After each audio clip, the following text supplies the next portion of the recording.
اچھا اب سر تھوڑا سا سیاسی پہلو پہ آپ کی رائے. ایک تو یہ کہ اب 27ویں ترمیم کے بعد اپوزیشن کیا کر رہی ہے, احتجاجی تحریک کی ایک بات ہو رہی تھی, وہ کہاں پر پہنچی ہے؟ اور دوسرا سر سلمان اکرم راجہ صاحب یہ کہہ رہے ہیں کہ پارٹی نے ابھی تک جو کانسٹیٹیوشنل کورٹس ہیں ان کے بائیکاٹ کا کوئی حتمی فیصلہ نہیں کیا ہے, اور اس پہ بھی مطلب یہ رائے ہے کہ ابھی اس کے اوپر مزید بات کرنے کی ضرورت ہے. تو آپ کے خیال میں وجہ کیا ہے اس ڈیلے کی؟ مزید سوچ بچار کرنے کی کیا اس پہ ہو سکتا ہے آگے چل کر کے ان کو قبول کر لیا جائے؟ جی جی جی. نہیں ابھی میں یہ نہیں کہہ سکتا کہ کیا ہوگا مستقبل میں. ہماری لیگل کمیٹی جس کو ہیڈ خود کرتے ہیں راجہ صاحب, اس کے اندر بہت بڑے بڑے نام ہیں پاکستان کے, صرف مطلب ہے کہ عام لوگ نہیں ہیں, بہت بڑی بڑے کاؤنسلز اور لائرز ہیں اس کے اندر. وہ اس پہ ڈیلیبریشن ہو رہی ہے. میں خود اس کمیٹی کا ممبر ہوں, میں بھی اس کو مانیٹر کر رہا ہوں, اسے آبزرو کر رہا ہوں کہ وہ کیا ڈیسیژن لیتے ہیں, کیونکہ میں نے تو وہاں سے ان پٹ کے لیے میں موجود ہوتا ہوں ان کمیٹیوں میں.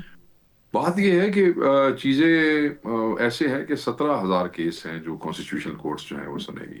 17,000 لوگ ہیں, کلائنٹس ہیں جن کے سن 2010 11 12 13 14 سے آنورڈس. یہ جو ایک کیس ہے نا جس پہ بیرسٹر گور کے حوالے سے لوگوں نے بڑا پروپیگنڈا کیا, بیرسٹر گور وہ کیس سن 2014 سے لڑ رہے ہیں. وہ محمود خان اچکزئی صاحب کے کی فیملی کا ان کا وہ کیس ہے, اور وہ جھکتے ہیں, وہ بیچارے کئی عدالتوں سے لڑ کے یہاں تک پہنچے ہیں. 2014 سے لڑ رہے ہیں. اب آپ مجھے یہ بتائیں کہ اس وقت اگر ان کا لوئر جو 2014 سے لڑ رہا ہے وہ بائیک آؤٹ کر کے چلا جاتا ہے, کلائنٹ بھی فارغ, حق حقوق بھی فارغ, تو وہ ایک بہت بڑا مخمصہ ہے. دوسرا جو کنسیڈریشن لیگل کمیٹی جس کو ڈسکس کر رہی ہے وہ یہ ہے, اور جو وکلاء اکٹھے ہوئے تھے حامد خان صاحب کی سربراہی میں, منیر ملک صاحب اور باقی لوگ جو ادھر لاہور میں مجھے بتایا گیا, جیسے انہوں نے کہا کہ اگر ہم اس کا بائیک آؤٹ کرتے ہیں, یہ ان وکلاء نے کہا, کیونکہ دیکھیں نا میرے بائیک آؤٹ کہنے سے کیا ہوتا ہے, پیش وکیلوں نے ہونا ہے. میں کہتا ہوں میں بائیک آؤٹ کرتا ہوں تو وکیل سارے پیش ہوتے رہتے ہیں, عدالت تو چلتی رہے گی نا, ٹھیک ہے نا.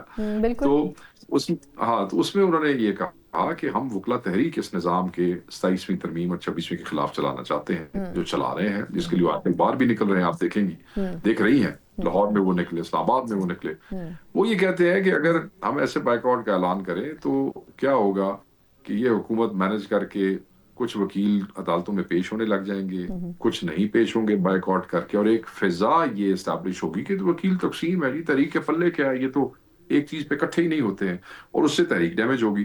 سو یہ ہے ان کا رائے, اور انہوں نے تو یہ فیصلہ کیا ہے کہ وہ پیش ہوں گے. عمران خان صاحب کی ملاقات کے حوالے سے بھی جو کیس تھا کہ نہیں ہونے دی جا رہی تھی, وہ بھی اسی عدالت میں تھا, کانسٹیٹیوشنل, اس میں ہمارے وکیل بھی پیش ہوئے.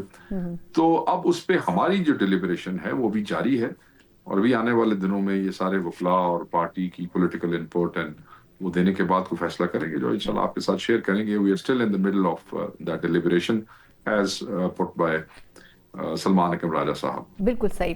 اچھا اب آپ نے سر یہ تو کہا ہے کہ اب اس کے اوپر مزید سوچ بچار ہوگی, لیکن یہ جو بات ہو رہی ہے کہ مولانا فضل الرحمان صاحب کو پاکستان تحریک انصاف چاہتی ہے کہ اپوزیشن لیڈر کے طور پر وہ پارلیمنٹ میں نظر آئیں, ایک تو یہ اس کی تصدیق یا تردید کیجیے گا کہ کیا یہ جو آئیڈیا ہے یہ سیلف پی ٹی آئی کی طرف سے فلوٹ کیا گیا یا اوور آل پوری اپوزیشن کی یہ رائے ہے, کیونکہ خان صاحب نے تو محمود اچکزئی صاحب کو نامینیٹ کیا تھا. اور دوسرا یہ کہ کیا آپ کو لگتا ہے کہ مولانا صاحب اس عہدے کی خاطر اپوزیشن کا حصہ بن جائیں گے, کیونکہ وہ اپوزیشن میں ہوتے ہوئے بھی اپوزیشن کے ساتھ نہیں کھڑے ہیں, ان کا یہ خیال ہے کہ شاید کچھ چیزیں جب تک کلیئر نہیں ہوں گی وہ اس الائنس کا حصہ نہیں بنیں گے؟ نہیں, اس قسم کی کوئی بات نہیں, نہ پاکستان تحریک انصاف کی طرف سے ہے, نہ پوری مشترکہ اپوزیشن کی طرف سے اس وقت تک ہمارے پاس کوئی ایسی بات آئی ہے, نہ پاکستان تحریک انصاف کے کسی فورم پہ, ہائیسٹ فورم پولیٹیکل کمیٹی جس کے اندر جو ہمارے نمائندے ٹی ٹی اے پی کے اندر موجود ہیں, جو ہماری نمائندگی کرتے ہیں, وہ بھی شامل ہیں. ہمارے سامنے ایسی کوئی پرپوزل نہ رکھی گئی ہے, نہ انڈر کنسیڈریشن ہے, نہ اچکزئی صاحب کو چینج کرنے کے حوالے سے پاکستان تحریک انصاف یا جوائنٹ اپوزیشن ابھی تک کسی بھی قسم کا کوئی خیال رکھتی ہے. The decision was taken by our party leader Imran Khan صاحب, اور ان کا فیصلہ باہر بیٹھ کے نہیں کوئی چینج کر سکتا. وہ اپنی پارٹی کے خود مالک ہیں, اور ان کی پارٹی کا جو فیصلہ انہوں نے کیا اس کو تبدیل کرنے کا اختیار باہر بیٹھے ہوئے پارٹی کے کسی شخص کے پاس نہیں ہے. یعنی آپ اس کی تردید کرتے ہیں کہ مولانا صاحب کو کہیں پر بھی اپوزیشن لیڈر بنانے کی بات نہیں ہوئی ہے؟